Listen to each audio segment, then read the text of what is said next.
ठाणे भिवंडी कल्याण या मेट्रो 5 मार्गाला मंजुरी देण्यात आली आहे। मुख्यमंत्री देवेंद्र फडणवीस आणि MMRDA यांच्यात झालेल्या बैठकीत ही मंजुरी देण्यात आली। मेट्रो 5 सोबतच मेट्रो 7च्या विस्तारीकरणालाही परवानगी देण्यात आली आहे।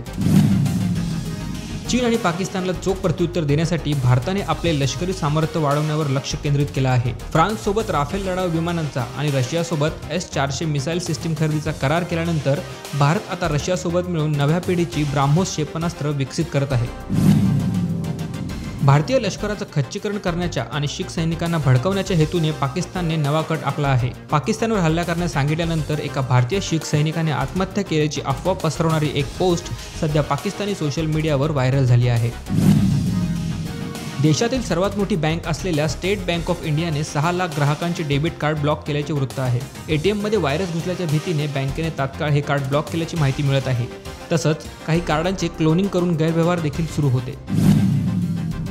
राज्यभरात निघत असलेल्या मोर्चांच्या पार्श्वभूमीवर अभिनेते नाना पाटेकर यांनी जातीत वाढत चाललेलं अंतर कमी करण्याची गरज असल्याचं मत व्यक्त केलं आहे। जातीनिहाय मोर्चे निघण्यापेक्षा सर्वांनी एकत्र येऊन मोर्चे काढून न्याय मागावा असंही ते म्हणाले आहेत।